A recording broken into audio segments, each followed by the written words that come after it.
There's a woman now who is staying in power now. She won 98% of the votes. Wow. Hi. Good morning, my people. Thank you so much for coming again to the channel. I'm still here talking about the sham election that took place in Tanzania recently, and so many people are astonished to see what Tanzania has become of, from being a communist state, a socialist state, to a capitalist dictatorship operated state, and that is something that makes me feel like I have to keep on doing this video, because I'm a political analyst, and when I do an analysis on something, I make commentation in regards to what I see is happening and what I think should be corrected. If you look at that motorcade that I have done a screenshot about in regards to illegal swearing in of the Tanzanian president is Samia Suluhu, have you noted what I have noticed? The flashiness and the luxuriousness, decorated and designed strategically to prove I'm still the head of state.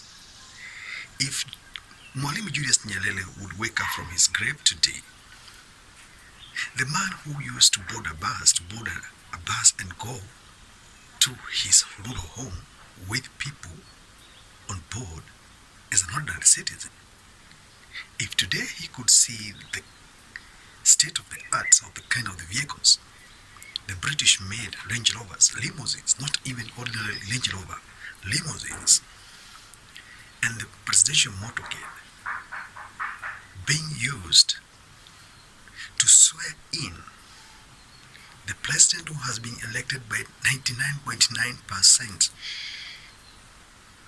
You know, it's only 1% that was protesting against his, these sham elections. That would tell Mwalimu Julius Nyerere, let's go back to the days of revolution and start again.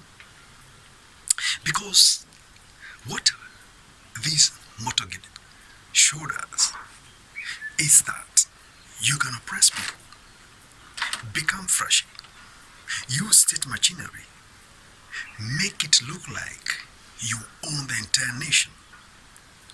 I've been to Tanzania several times. I've been to Iringa, Dodoma, Mwanza, Kigoma, Dar es Salaam itself, Arusha, on my way.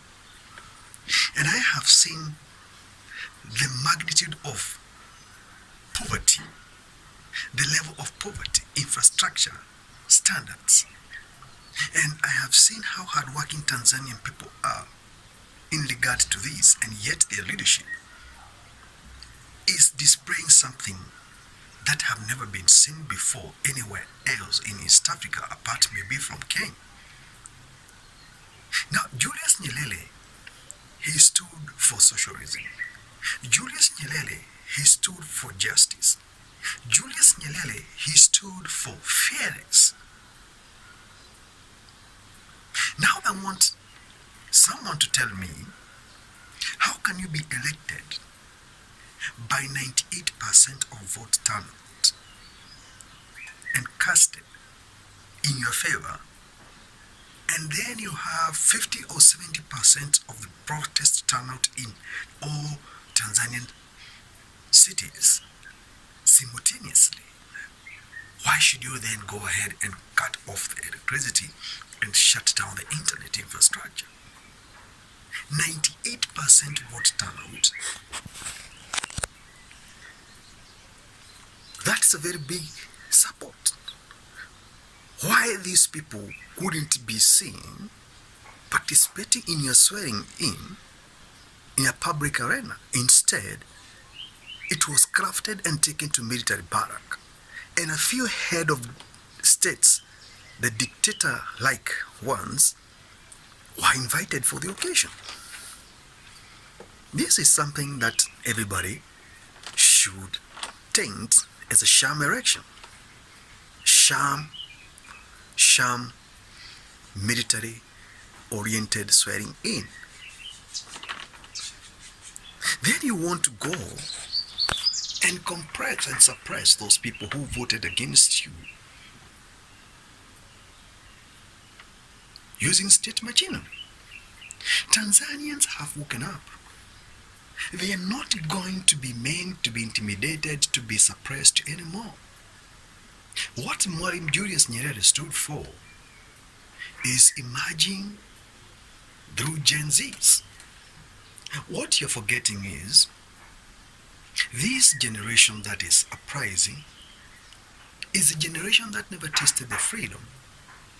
It is crafting its own freedom in their own way and setting the standard. This is how we want to be led. This is how we want to control our resources. This is how we want to express ourselves. What is the purpose of using the state machinery to murder or decapitate the voice of 1,000 something plus voiceless people who are dead out of sham elections? There is this prominent Tanzanian political activist based in America, and recently I saw Tanzanian government attempting to extradite her on basis of treason. And on the other hand, Mangi is denying and despises the fact that she is a wanted person in Tanzania. You know, why do you fear a political activist who is based abroad? What influence do you think she has? Yes, she has influence, because what she is saying the elections were not fair. She is saying there is democratic change and transition that needs to take place. Are you taking the hit? What's gonna now happen after all this political thuggery is unimaginable, because Tanzanians, they are relentless and they are learning day by day. When they witness the swearing in a military barrack, using state-of-the-art technologies, using state-of-the-art machineries, the military parades, in absence of a political will and their democratic right to participate in swearing in of the president, it lacks the quorum. What is the future? You and I, we need to participate to create a space for democracy to thrive.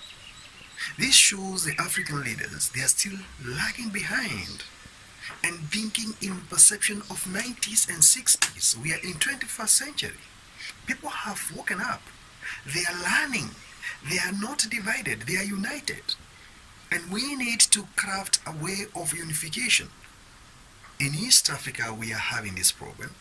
And this problem is a hegemony created by the masters of the colonial imperialism.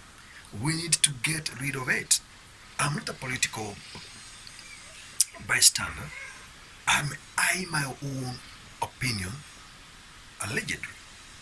Hit the subscription button, like the video.